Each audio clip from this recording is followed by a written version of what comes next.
मन जो है अरविंद केजरीवाल स्केप कर रहे हैं, उसके अगेंस्ट जो है वो कोर्ट में गए हैं, आप इसे कैसे देखते हैं? देखिएगा, ये मुझे लगता है संविधान की अवमानना है।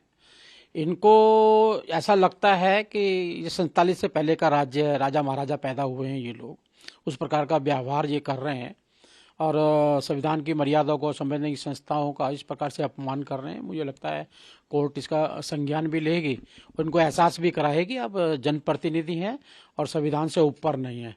लगातार जिस प्रकार का व्यवहार इनका हो रहा है, ये लोकतंत्र की हत्या की ओर इनका व्यवहार जा रहा है। मुझे लगता है कि जिसने भी जो पाप किया है उसको सजा जरूर मिलेगी।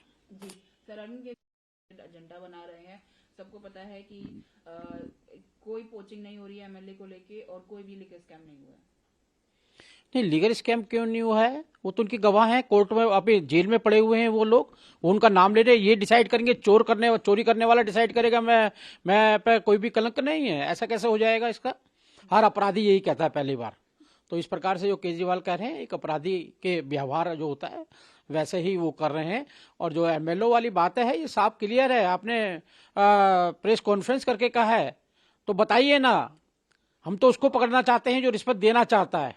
जी सर, लालकृष्ण आडवाणी की एक ये तो वही बात हो गई कि जो कार सेवक जिनकी डेथ हुई थी, उनकी ग्रेव पर, उनकी जो कवर होती है उस पर चढ़ के जो है भारत रत्न दिए जा रहे हैं उन लोगों को जो पॉलिटिकल एजेंडा चला रहे थे। देखिए, ये ओबीसी का माइंड सेट एक नेगेटिव माइंड सेट है, उस हिसाब से वो बात करते हैं। लेकिन उनको ये मालूम नहीं है आडवाणी जी का इस देश के अंदर कितना योगदान है। उन्होंने बंटवारा देखा है और बंटवारे के दौरान में जो लोग हताहत हुए थे, जिनके बेगुनाह होने के बावजूद उनकी हत्या कर दी गई थी, और पाकिस्तान से वो आए थे और लगातार अनेकों ने बार उनका संघर्ष करते रहे हैं।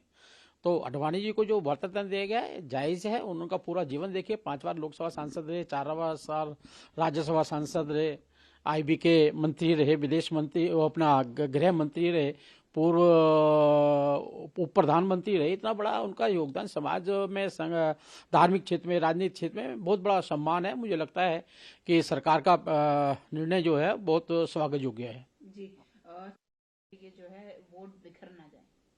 नहीं, बीजेपी के वोट की चिंता नहीं कर रहे हैं, अखिलेश अपने वोट की चिंता करें, इंडिया अलायंस की चिंता करें। हाँ, हमारा वोट एकदम मजबूत है और महिलाओं में, गरीबों में, दलितों में, पिछड़ों में, सब तरीके से जो हमने उनका जीवन आधार बढ़ाने का काम किया है और गरीबी की रेखा से निकालने का काम किया है। तो हम कोई सारी चीज़ें वोट बैंक के लिए नहीं करते। हम समर्पित भाव से, सेवा भाव से, समर्पण को साथ में काम करते हैं। जी सर, राहुल गांधी ये कहना पुअर कास्ट होती है, जो उन्होंने 4 कास्ट बताई, लेकिन खुद को ओबीसी बताते हैं। अब बीजेपी को जो है अपने दिन काउंट कर लेने चाहिए, क्योंकि हम कास्ट सेंसस लेके आने वाले हैं।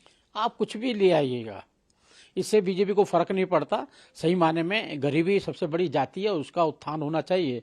लेकिन आपके द्वारा हमेशा गरीबी हटाओ का नारा ही देते रहे, लेकिन गरीबी हटाने का कभी काम नहीं किया। आप पुनः जातिवाद के अंदर देश को धकेलना चाहते हैं। आप अगर अपनी दादी लगती है इंदिरा गांधी, नानी लगती पता नहीं, वो भी कहा करती थी जातिवाद से निकलना चाहिए। लेकिन आप अपने पूर्वजों का सम्मान भी नहीं करते, उनके संस्कारों का सम्मान नहीं करते। तो आपसे अपेक्षा यही है कि आप भारत तोड़ो आंदोलन के वालों के साथ में, भारत के टुकड़े वालों के साथ में, वही व्यवहार आपका बना हुआ है। के घर पे दिल्ली पुलिस क्राइम ब्रांच की एक टीम पहुंची, जिन्होंने उन्हें एक लेटर भी देने की ट्राई की। बाद में वो रिसीव भी कर लिया गया उनके स्टाफ के थ्रू। कैसे देखते हैं आप? देखिए, वो घर से निकली थी, उनके सामने सभी कुछ था, लेकिन इतना डर मन में बैठा हुआ जो पाप किया है, इसलिए नोटिस को भी हाथ लगाने से डर रहे हैं। तो इससे बचा नहीं जा सकता। नोटिस तो अपना काम करेगा। जी सर, जयराम रमेश ने ट्वीट करके बोला मोदी की साइलेंस खत्म नहीं हो रही है। पीएम मोदी अभी तक मिले भी नहीं है। मणिपुर जाके इम्फाल तक जाते हैं, वो आसपास गुवाहाटी तक जाते हैं, लेकिन इम्फाल नहीं आते हैं। नहीं, मणिपुर वाले शांति अमन चैन बना हुआ है। या इसको देख के आए कि आपने किसने आग लगाई है वहां पर, जो आप आग लगा के आए? आप अरुणाचल प्रदेश क्यों नहीं जाते? आप अपने व्यवहार को देखिएगा। और देश के प्रधानमंत्री के लिए नॉर्थ ईस्ट एक सर्वोपरि है, और उसका जो विकास हो रहा है वो आपके मन में जल रहा है, क्योंकि नॉर्थ ईस्ट में भारतीय जनता पार्टी का जनाधार बढ़ रहा है और आपका कुछ भी वहां दिखाई नहीं देता है। ये आपके मन की जलन बताता है। जी सर, और हमें बुलाया नहीं गया। ये सभी का ऐसे ही रहने वाला है। कभी हमें बुलाया नहीं, बुलाया तो हम जाएंगे नहीं, कभी अखिलेश विकलेश बोलेंगे, कभी कहें संधि नहीं करेंगे। इनके मन संतुलन नहीं है, दिमाग संतुलित नहीं है। इनको पता नहीं पीछे क्या बोला और आगे क्या बोलना है। वो व्यवहार इनका साफ साफ दिखाई दे रहा है। इनको दिखाई दे रहा है 2024 में कहीं भी नहीं आने वाले हैं। वो डर के कारण दाएं बाएं की बातें करते हैं। जी sir, thank you so much. ABP Ganga, खबर आपकी, जुबान आपकी।